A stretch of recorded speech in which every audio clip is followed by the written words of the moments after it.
We start to think, okay, maybe we should make it very easy for a player to take screenshots. And then we made the screenshots to be higher resolution when you take screenshots in game. So it's much nicer to share it. And then we decide to add videotaping because our player was like, hey, I want to record video, but this UI is too annoying. So when they record videos, the UI is invisible in the recording. And so then we start to see people uploading more like videos online. And I think one of the video went viral. Just some random people playing the game.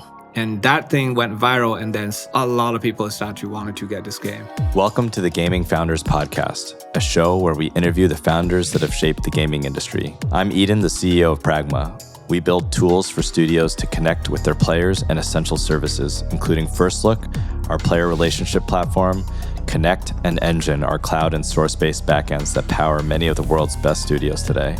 If you have an interest in getting exclusive access to the game industry's best early access games, sign up at playtest.firstlook.gg. And I'm Kevin Zhang, partner at Upfront Ventures. We're a venture capital firm based in LA and San Francisco. I lead game investments both in studios as well as the pick and shovel tools that power game developers and content creators to do their best work, including Pragma.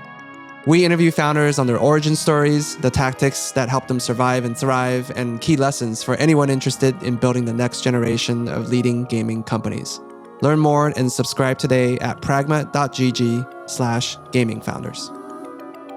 Jenova is such a visionary and unique gaming founder. We ran out of time on the last episode and had to bring back for another. Much has changed since even that last episode, whether it's the geopolitical situation globally or consumer confidence impacting every sector, including games. In this episode, he laments the Hollywoodification of gaming, the concentration of ever more resources into fewer and fewer proven IPs. He talks about his own experience building and growing successful new IPs, both in the West and the East, starting with the former, then scaling virally in Japan, followed by China. He shares how he struggled swimming against the tide of exploitative free-to-play mechanics, ultimately finding success in transparent monetization focused on sharing with other players, with friends and family. 19 years in, he's not done yet, and pushing harder than ever to create what he calls the four-quadrant game, one that appeals to men and women, boys and girls, hoping to do for games what Pixar and Miyazaki have done for movies and animations.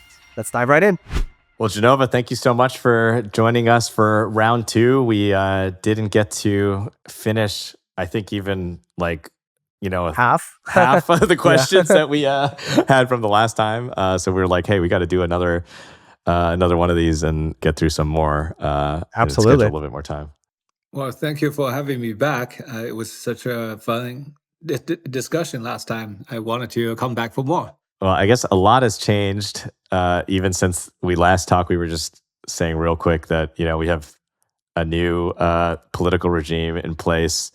I guess you are someone that has a lot of, you're working in China with, some really big games.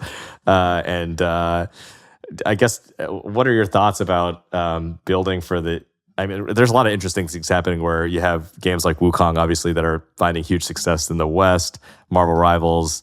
A lot of people are saying that, Western developers are dead. Also, Steam China has blown up. So there's this huge distribution channel in terms of the West shipping games to the East. Actually, I feel kind of lucky that, this year it marked a year where I spent exactly 50% of my life in the United States and another 50% of my life in China. Oh, interesting. And just kind of being a person who's either belong to both country or belong to nowhere. I'm always the outsider. Yeah. It allows me to look at things with two almost like opposite perspective. It both exists. I can understand the perspective of people who grew up in China, but also in the United States, I can really relate to how the West think about the East as well. And talking about Steam, I heard this data recently that on in February this year, during the Chinese New Year, the online concurrent player from China is 50% of the entire Steam. Yeah, I mean that's a national holiday. So there's have a surge, but being able to reach half of the entire platform is Chinese players. It's pretty crazy. Yeah, I was just looking at the III initiative, this indie festival, and I saw all the sponsors are, it's like Bilibili, Douyi, basically all the sponsors are Chinese online platforms, and that's all Western indie studios that are distributing via Steam, because that's such a big. And it's I think all of the growth in Steam has been basically China, under the radar is basically in China.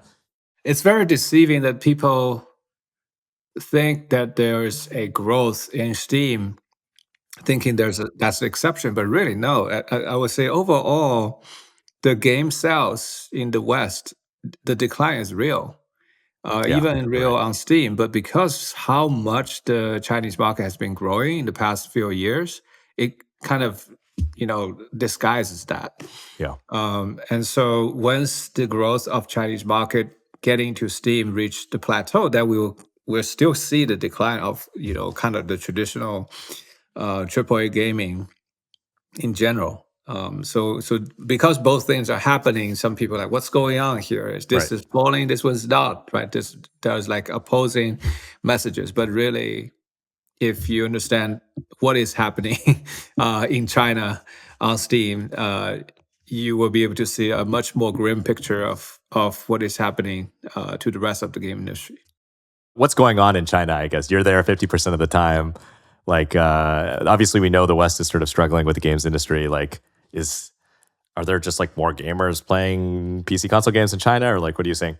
The entire world is declining. We all agree with that, right? Economically, the world is declining. People are feeling more conservative about spending money because they don't have a good faith of what's going to happen in the future. If they believe next year is going to be worse than this year, they would not spend the money that they used to spend. They were like, I'm going to keep some just in case bad things happen. This is the global trend. But under this trend, when people all decide to spend less money, there will be one exception, is the guaranteed for sure entertainment would win big. You see, if I don't want to spend money, where do I spend money? I spend money on, for sure, something I would enjoy, right? Right. Yeah, sure. So which are sequels, which are project that everybody tells you it's so good, you should see it. So it creates this weird thing. It's people become less experimental or exploratory, right? If I only have money to watch one opera, I don't watch opera. If someone want to drag me to watch an opera today, I will see one of the most classic, the highest budget, the most well-covered opera. Same thing goes with movie this year. Look at all animation. Which animation made big? Inside Out 2. Yeah. Moana 2. Well, I liked Inside Out already, and I heard the 2 is pretty good. And I only have money for one family going. Which one do I go? I'm not going to go to see Flow, right? I'm going to go see it, what everybody have told me it's going to be good, right? So that's also why Black Myth Wukong and Naja 2 in China sucks away all the success, right? Because I'm already not going to spend an equal amount of money on gaming this year. Then which game do I buy? Right? And I can tell you for sure, Grand Theft Auto 6 is going to be very successful. Yeah. I don't know if this game's going to be good, but everybody's telling me Grand Theft Auto is going to be good. At least I should buy that one. Hopefully, I will just save all my money, just play this one game. Yeah. You don't need to wait to see the quality of the game. I mean, as long as they deliver it, even if it's the same game as Grand Theft Auto 5, people will buy that game. Yeah. And so what happened is, even though Naja 2, the new movie, is it $2 billion or something, right? Chinese box office. Yeah. Box office. Incredible. Yeah. Yeah. And it really is a terrible thing for the whole movie industry, because the movie industry as a whole is already shrinking 50% this year than the last year in China. And all the money just went to one movie. Can you imagine what happened to the rest of the movies? It's not just 50% fall. Yeah. Yeah. So To me, while people are celebrating for the success of Black Myth Wukong or Naja 2 in China, it's really all the rest of the film and games are not even seen. They died quietly. How do you think about then this kind of premium, Steam being heavily premium versus, sort of Chinese players grew up on, a lot of free to play titles, like, seems like some of the, the paid titles is translating. You see sort of more of that happening? Okay, imagine Black Myth Wukong 2 is not Black Myth Wukong, it's Black Myth Dark Souls. Yeah, sure. It would not be as successful. It's going back to that again, in a bad economic situations, people want to get something for sure they know is good, right? And Journey to the West is one of the most well-known IP in China, right? Yeah. And that's also why it's not big in the West, because nobody know what Journey to the West is. Right? I mean, yes, we Asian, we might know, but most of the Western audience don't know. And they know Goku, probably that's from Dragon Ball Z. Yeah.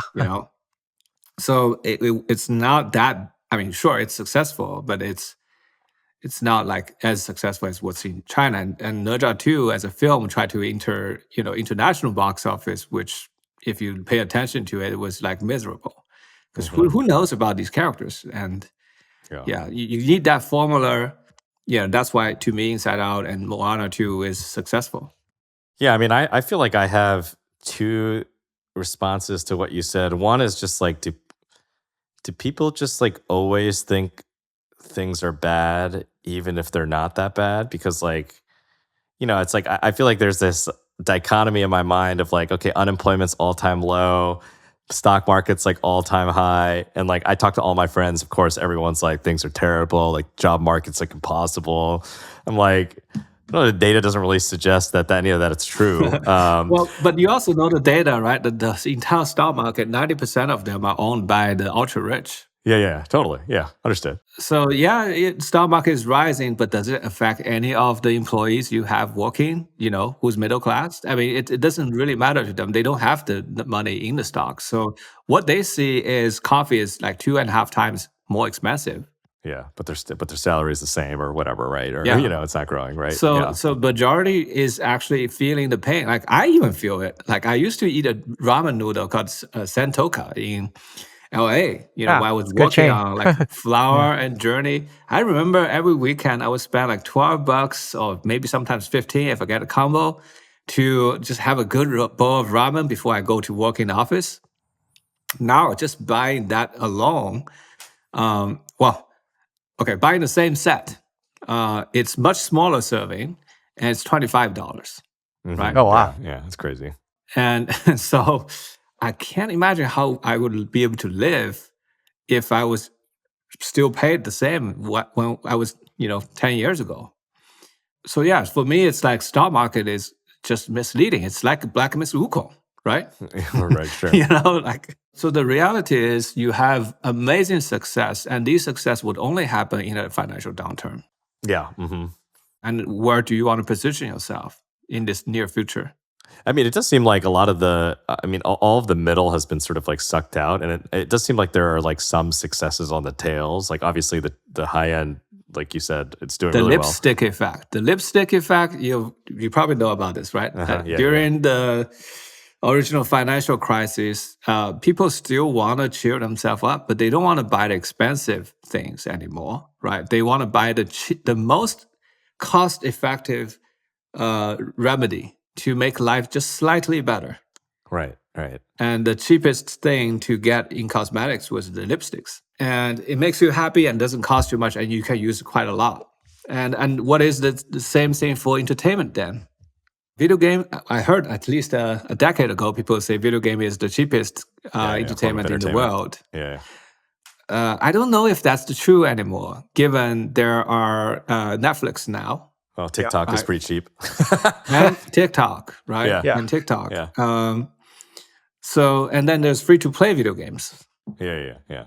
I mean, just following the history, I think in the next, 3 years, if the financial situation doesn't become better, I would imagine it's either the guaranteed sequels or the free stuff. How does that sort of shape both what you're doing with your current franchises, and obviously there's like, I'm guessing, new games that you're working on, and like how are you thinking about the, I guess, macro shifts? Or do you even think about that? Does that matter? Like how does that inform anything? I started the Sky project 12 years ago. At that time, the finance economy is growing great. And we choose to make Sky a mobile game and cross-platform games. It forced us to have to go free to play, which I hate that business model because you kind of have to ask people to pay at some point, which, it's like an interruption of the storytelling. But nowadays, I actually feel lucky that we picked that business model. How did you land on that? Like, what was the process for that, given that you didn't like that model? It's survival, right? Like we were working with Apple on a premium game, and the early days of Apple's business. Any game on iPhone that's become successful is because the editorial, featured it. Yes, editor choice. Yeah. Right, and so we were like, okay, we're trying to make a game that is evoke the emotion of a Pixar film, and guess who's the CEO of Apple, right? So at the time, I think Mitch Lasky was on the board, and he really feel like, yeah, this is a great business model because Apple would love this type of content, right? But in 3 years, when we are about to ready to launch the premium title, the App Store folks are talking to us to say, hey, you should really think about changing our business model. Because they know how much money we're dumping into making the game. It's a very expensive game to make. And they worry we won't be able to recoup. And so at that point, they showed us the data. The number one premium game at the time was Monument Valley. It's sold at $3, and it was only barely hitting 3 million units. Wow. And after you remove the Apple tax, it's like $6 million, right? And we already spent more than that at that point, working on this game. So they say, hey, you guys got to change your business model. And then we were looking into all the game they suggested. At that point, to summarize it, it's a lot of exploitation. Mm-hmm. Either it's an impulsive purchase based on greed and fear, or it's competitive spendings for revenge and wrath, or the combination of the two.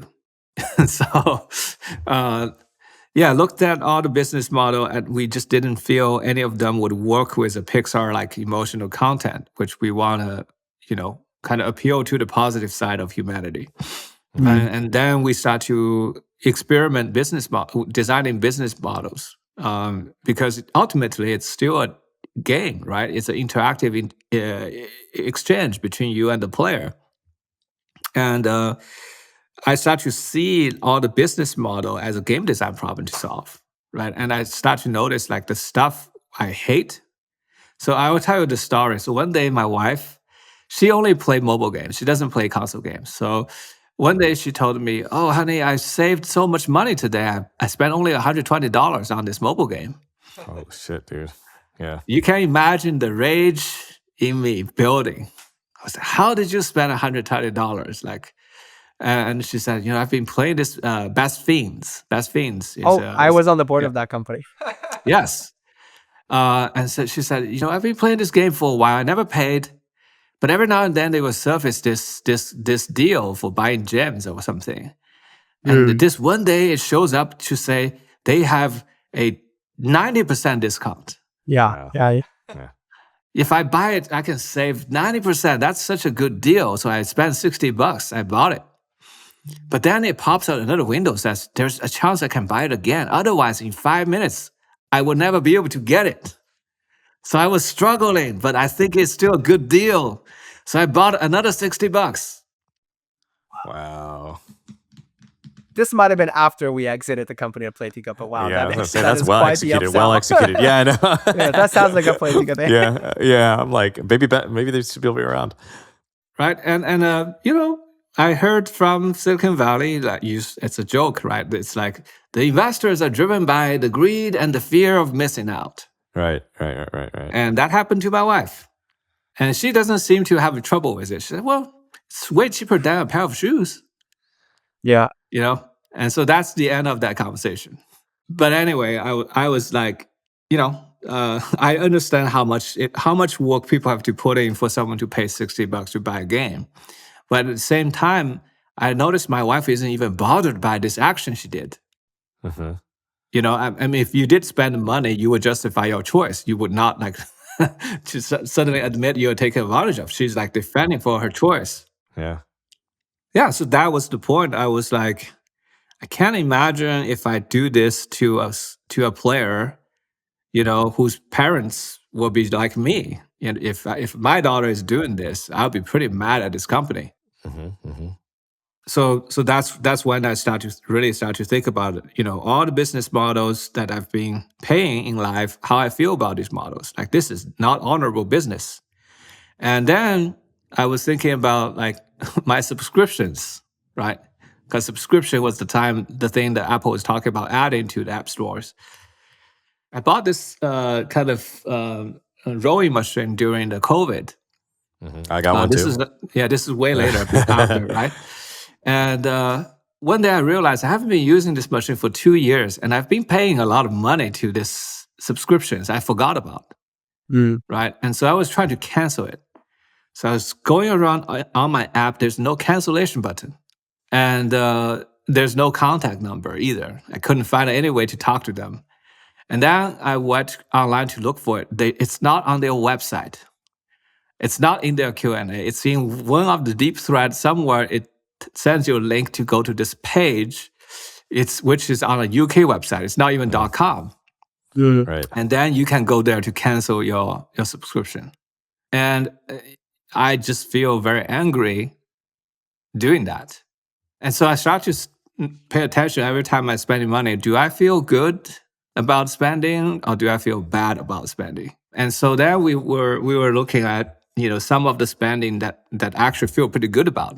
But you said your wife felt good about the 90% discount. It's just that if you were the parent, you wouldn't have felt good. Exactly. Just like your kid would be happily pulling gotcha for $2,000. Yeah, totally. So I'm mostly thinking from the parent perspective. Yeah, okay, I see. Yeah, because there's like two people, right? There's the actual player, and it's like, do they feel good about it? And then there's the moral arbiter, who is the parent, right? Right. So there's recently someone had a really good name of it. It's like I actually forgot the name. It's like about shadow practice or something, like shadow tactics. Stuff like when Xbox Live Arcade don't tell you exactly how expensive something costs. You have to do the mental gymnastics to calculate how much coin of that is. There was a time Steam would charge you, only the square numbers, and the change will have to be kept in the wallet.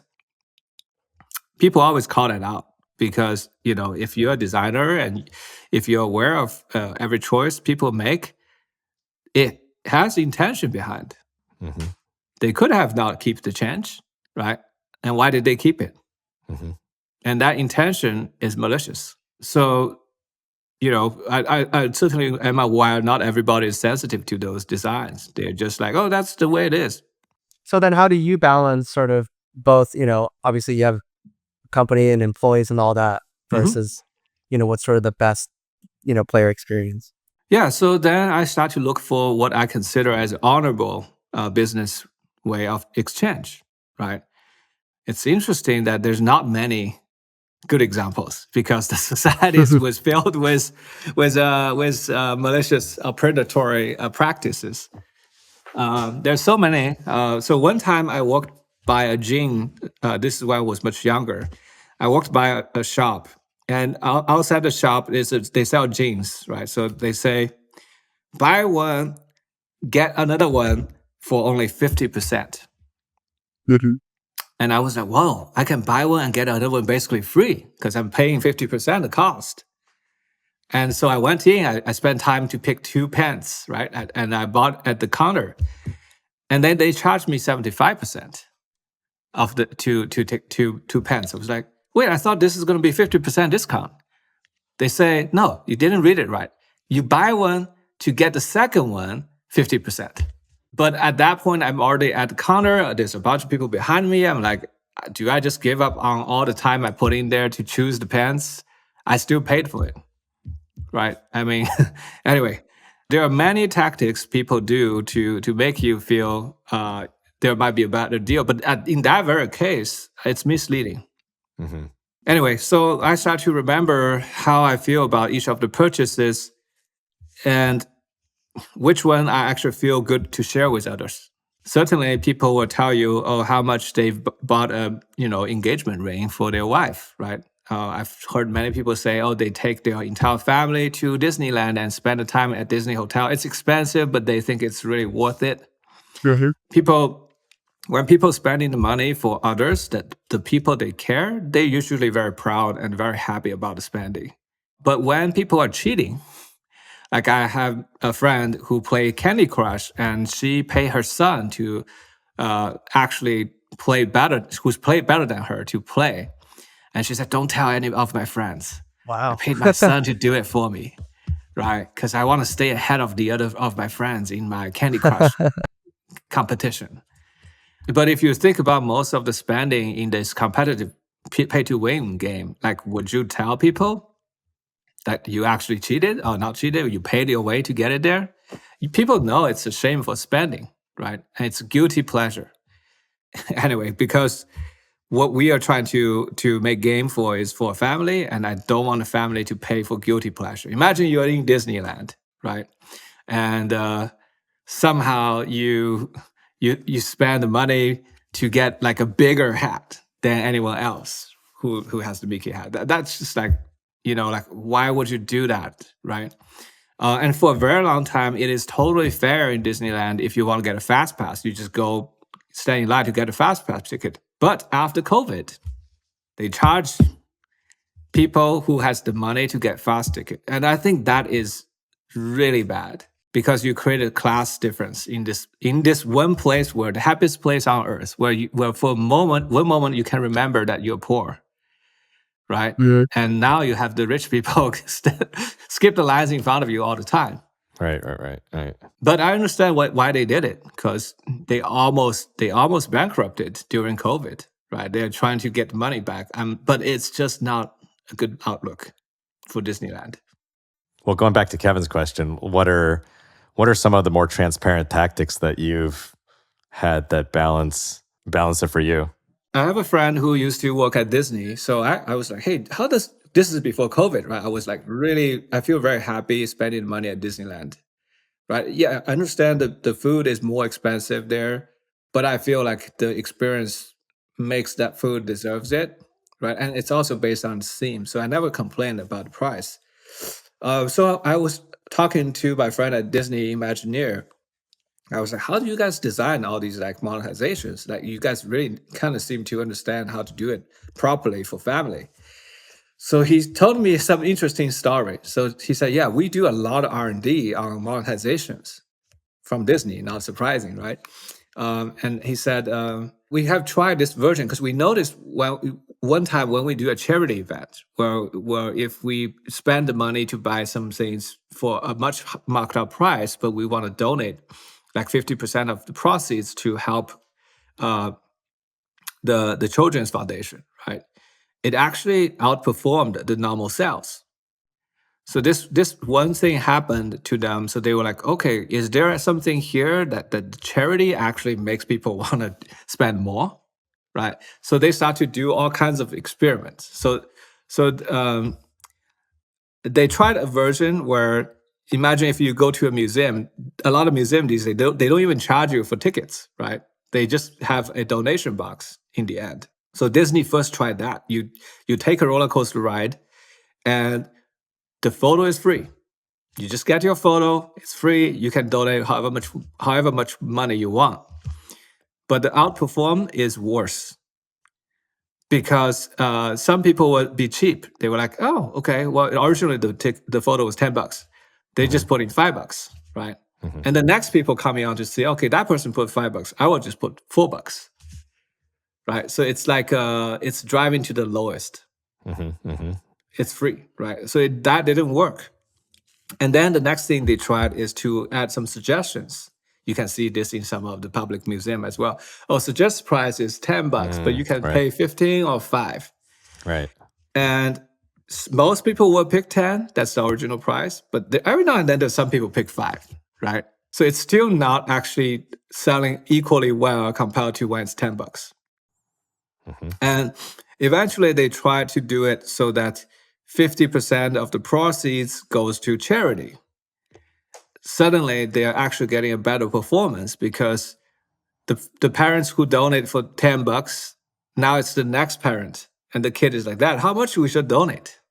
And so then they usually mark up rather than mark down because the parents think if we pay less, it's kind of less impressive to the kids. And so that business model ended up doing better than the standard business model. That's the research they published in the paper in Disney. So what I learned from that is that people would actually want to pay if they believe it is indeed to help somebody, and very proudly, and feel good about themselves. So that's why for a very long time, when we're working on the reinventing the business model in Sky, we're trying to figure out like how can we make people feel good about buying something, you know, and it's about altruism.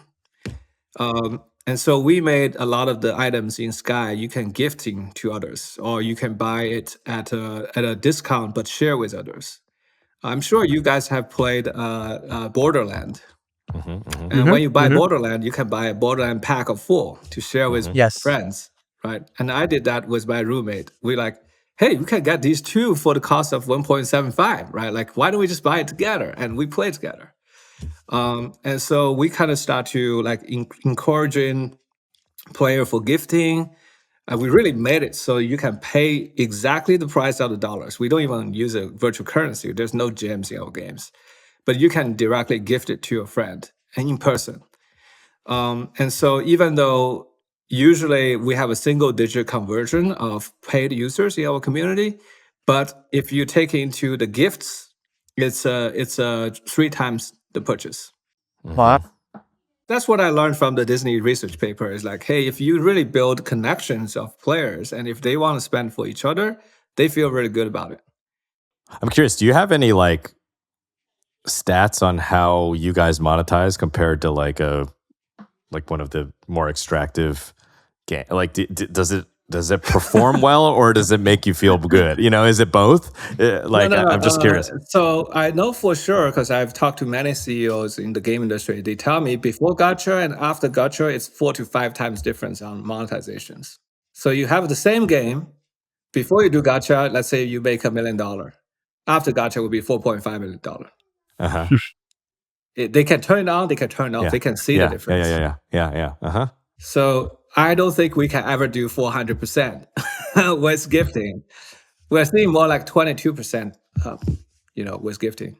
So I guess maybe the idea is like you better long-term retention because people feel better about the purchasing, and you feel better about working on the game. Obviously, you seem to have found like a good balance of commercial thinking, like we have to do this because Apple said we can't make a sustainable premium game. And at the same time, like we want to come up with a model that it doesn't feel like we're just extracting value and making people feel terrible. Yeah, certainly. I grew up here in the West, learning making games. I know how the Western culture think about loot boxes. Right? Yeah, it's definitely in the morally gray zone. Yeah. And so I inherit that value as a Western value. So when I first go to Japan, because Sky is huge in Japan, Yeah. I naively asked them, I say, hey, how do you guys feel about all these gachas in your game? Don't you feel bad, that you're basically doing a pseudo gambling with with the kids there? I said, what are you talking about? We grew up with this thing. Everywhere on the street is gacha machines. This is just fun, like you can't waste $1,000 in a gacha machine because it's true. The gacha balls are just a couple coins each, right? Even if you buy the entire gacha machine, that's less than $200. Right. So they felt like this is just a part of their culture. They don't think it's bad. Yeah. And then I learned not to bring this up again with Japanese developers. Right. But then I went to China. I think, okay, this is something that I remember when I was a kid growing up in China. They're selling these little collecting cards. And even in the instant noodle packs, there's like a random drop of cards collections.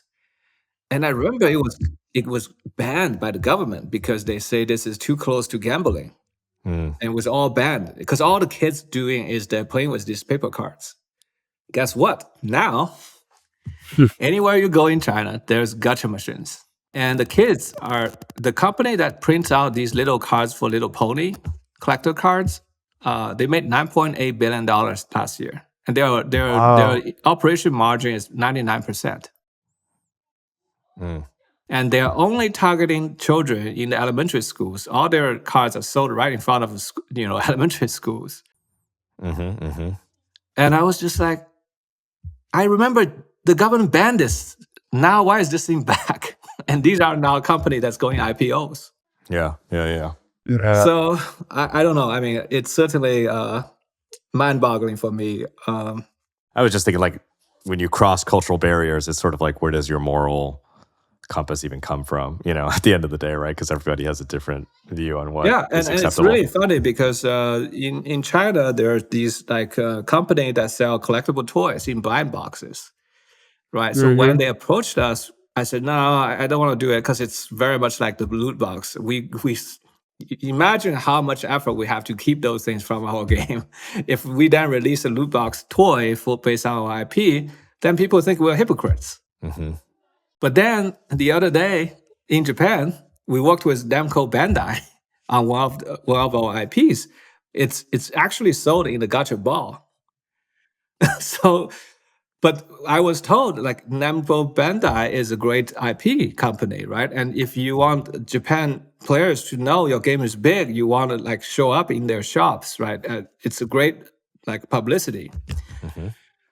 But once I realized it's still gacha ball, it really makes me feel like, oh shit, like what did I just do?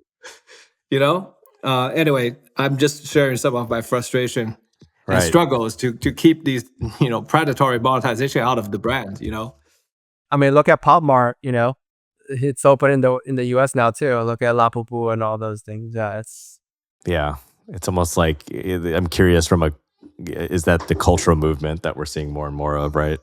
Did you hear what Warren Buffett said recently as he retires? No, what did he say? He said the world is going down. Like United States used to be a church.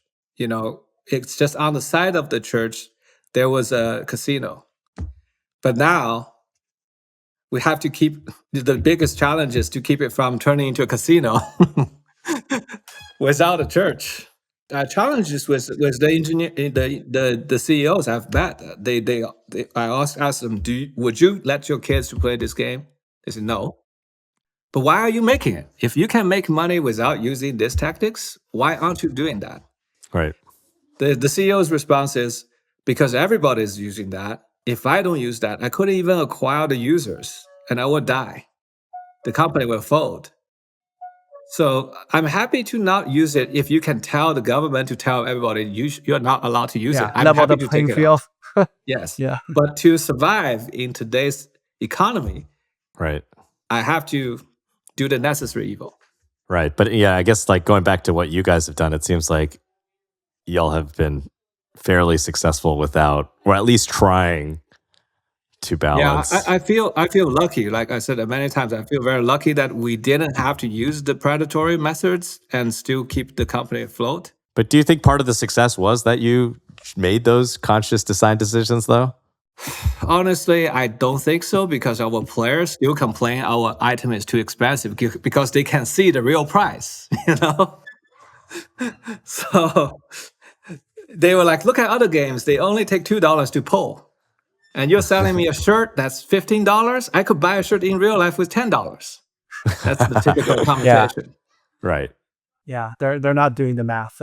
No, $2 times 20 over right. the next So we're doing the honorable work, and they are complaining about the real price, right? But I saw in the news recently that the Genshin Impact in the West has been forced to show the real price of the high gacha pools.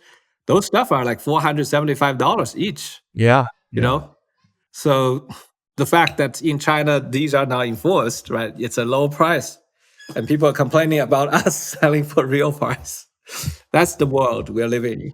Well, I guess it's even more impressive that you guys are so successful in China too, where this is like probably the norm more than anything. I feel like we were lucked out. To be honest, we were lucked out, and we were not successful in China initially. We were getting a lot of interest in Japan right away, Right.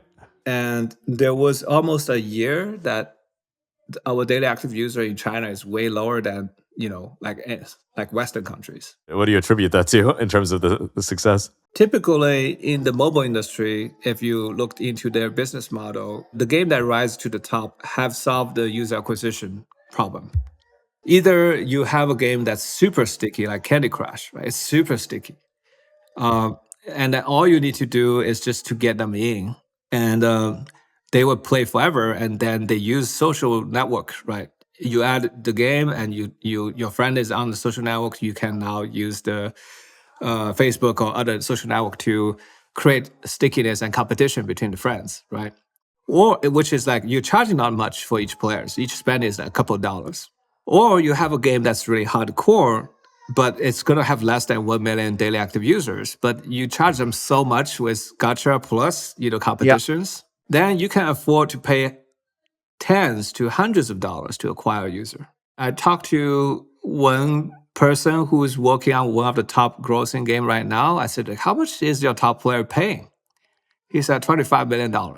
What the heck? No Yeah, that way. reminds me It's of all the like ridiculous. World of Tanks and like, all 25. I oligarchs mean, and I've stuff heard of a like that, lot, but not 25 million. That's Not crazy. 25, true. Yeah. Not 25. Yeah. And I was like, what kind of person is that? Why would people pay that much money? He said this person made this decision carefully. He actually he was a successful entrepreneur, and he did the calculation. In order to join the real political party and to earn that power like a king, he has to pay a lot more money. Yeah. But for the same amount of money, $25 million, he can feel like the king to be in this game. Yeah. Hey, it's value to him. Yeah. Again, like the people who pay the money will rarely have remorse. Right. So they can afford to continue pay, the top money, the Super Bowl money to get these people. But if we are a game where our revenue per user is reasonable, like I said, like I'm totally happy if a player pays $60 for the game we made, right? So that's the lifetime value I'm thinking about. Is if he paid $60, then I think I did a good job to justify the entertainment value. That basically makes it impossible for you to do user acquisition, like just buying ads. And you can't rely on just people telling each other just to grab a game as simple as Candy Crush. So how do you really solve the UA problem for a low ARPU mid-core game? Yeah. The answer is, at this point, after we succeeded, the answer is the game has to be socially viral. And people wanted to share this game with their friends, and they want to share content of this game on social media. So our player become our marketing. Right. And that seems to be the only way. I couldn't think about any other alternatives. So if you have a game, you just tell your friends, it's still too slow because you can only tell like maybe one class of friends if you're in school. If you're an adult, how many friends do you really have? A handful. It's not fast enough to grow the audience. So the only way the audience can grow fast is you will make a content of your game and post it in the social network. And there's a lot more people who follow you on the social network and they discover this game. And so if your game is not good at creating UGC content, you're kind of, limited. So either your game can charge a lot, or your game has natural viral spreadness, or, like there's no other way. So was there one or two channels that really worked for you to get that inflection point in China, or you just had it just occurred naturally across, whatever, Douyin and Weibo and Weixin and, WeChat and everything? So the inflection point initially was in Japan. When we first launched the game, Apple gave us a promotion, and we got maybe a couple million people installed on day one. And it quickly died out because the quality of Apple user for games is relatively low, right? And we lost maybe 90% of the user within the first week. Then we start to see this thing happening in Japan. It's just like growing and growing and growing. Like we have no company in Japan. We have spent zero marketing in Japan, but it's just keep growing. And so I take a plan to Japan in Tokyo in 2019. I was just like, what is going on there? I need to go there to see, because I have never been to that country. And to my surprise, the people who come to meet the developers, it's almost like 99% women, which is a surprise I have, because like I have Journey fans in Japan. There's many people who play Journey, but it was not the console players. So I asked them, like, how did you find out about this game?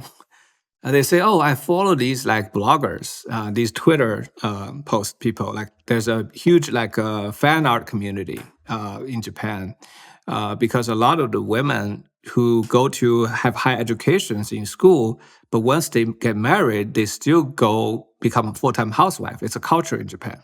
You actually have a social pressure if you actually work in Japan, which is not the case in America or in China. So it's these highly educated full-time mom. They stay at home and their kids are going to kindergarten.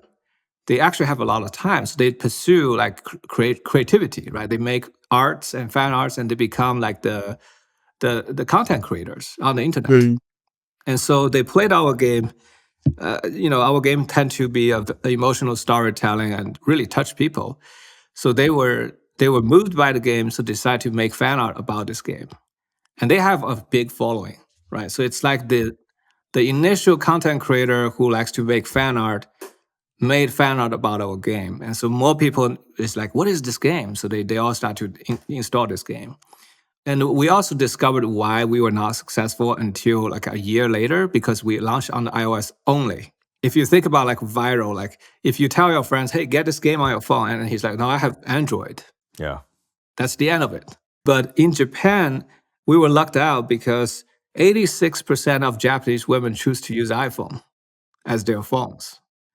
So it's the only country that managed to have more than 70% of people ready to be viral. Okay. Yeah. And that's why we were only successful in Japan. And that's the only country that's growing like quickly. So then we realized we have to really kind of port it to Android as quick as we can. Right. And so for China, they have so many different type of Android phones with all kinds of different form factors. And many of those phones are very crappy. And so it took us a whole year to port, because certain, popular phone in China will crash. So yeah, almost a year later when we launched Android, our day one DAU has changed from like 250K to 3 million in one day. Wow. I mean, the other thing we learned is even though it didn't viral initially on the iOS, people are definitely seeing it. People are talking about it. So when we finally launched on Android, it went viral. Were there any design decisions that helped on the virality side, or was it more just like fan art's it's nothing you can really do to embed inside of the loop or anything? Like, is it more so that was pretty organic in terms of like people just like wanted to draw art and post it? Wasn't like embedded in the game. Yeah, that's initially, right? And then we start to think, okay, maybe we should make it very easy for a player to take screenshots, and then we made the screenshots to be higher resolution when you take screenshots in game. So it's much super smart. nicer to share it, Yeah. right? And then we decide to add videotaping, because our player was like, hey, I want to record video, but this UI is too annoying. Yeah, right? yeah. So we made it so when they record videos, the UI is invisible in the recording. And so then we start to see people uploading more like videos online. And I think one of the video went viral. Just some random people playing the game. And that thing went viral, and then a lot of people start to want to get this game. It feels like a huge kind of unlock / takeaway for people that don't want to just go down the monetization route, just like thinking about viral social game design in terms of how you kind of master that. Right. I mean, that's the initial, right? And then there's retention. If you cannot retain them, it's still a problem. If we can close maybe with one last one, it's been 18, 19 years now, company has done extremely well, big funding rounds, and, obviously very successful titles and IPs. do you sort of see this as a lifelong thing, or sort of what's next, for that game company? For a very long time, we were hoping to earn respect for the game industry. That's why we started the company. 19 years ago, some fans write an email to say, I never thought games can be a positive thing for life. You should make a commercial company so the world knows game is not just violence and competition and addiction. That was 19 years ago. Wow. So I started the company making art games, and I hope that this would change people's view towards the media that we love and grew up with. And I see a big movement in console industry, honestly. Like all the AAA games are now it's art. Yeah. But then this microtransaction, free-to-play business model suddenly just started everywhere. And nowadays, when I talk to people again, they were like, "How much money do you guys make? I heard you guys make a lot of money." That's what people ask me when we say we make games. Yeah. That's not what I want people to think about the game industry. So, I was thinking like, what does it take for the industry to earn the respect? Like the film, like animation, television, when did they earn the respect? It's always when they launched a very successful four-quadrant, like, everybody can enjoy. It comes with the high production value and technological innovations. And the most important, it touched people's humanity. And then people are like, wow, this is respectful, right? And I think that the game industry has many great games already for different demographics. The adult man, the adult female, the kids. But there hasn't been a game that the whole family can enjoy together, and afterwards they actually become closer to each other and their life become better. They're all inspired in different way. And I think if we don't have that, we can't convince the majority of the society this is a respectful industry. So I was like, that's when Disney made Snow White that changes people think about Looney Tunes. When Pixar made Toy Story, that changed people think about VFX and computer graphics. Right. So what my hope is that we can try to build something that is near, close to the emotional power of like a Miyazaki film or a Pixar movie that can bond men, women, children, boys and girls, dad and mom, can all play together. And that's the only thing I felt like the industry is missing, because otherwise you have a game for any demographic at this point. Right. It's Sure. just the thing that can unite all of them together. And certainly if you bring them all together, you can't be selling them gachas. That's how I'm like back, you start from the end, you backwards, like you think about, okay, what do you have to do to earn the respect of a family? Yeah, that's what we're trying to do. With Sky, we were trying to hit that target, but we lost the boys. It's all the girls and their parents. The boys are not interested in a game where there's no competition and achievements and battle. If you look at Disneyland, Sky is very much like the small world ride. Yeah. Disney Toontown. It's I love that ride, by the way. Yeah, it's fairy tale, right? But boys are not interested in fairy tales. They're interested in adventures. They're interested in frontier. They're interested in Space Mountain, not Disney Toontowns. So I think that's why Sky is only a 3-quadrant game, and so we're working on our next game. Hopefully, we can actually get the whole family. That's exciting. What a mission. Wow. I know. I think that's a great way to end. And obviously we're all rooting for you to change that perception. Absolutely. Well, count on the luck. So Yeah. There's luck beats preparation and vision. Absolutely. All right. Thank you very much. Yeah, it's great talking again, and hope you have a great week.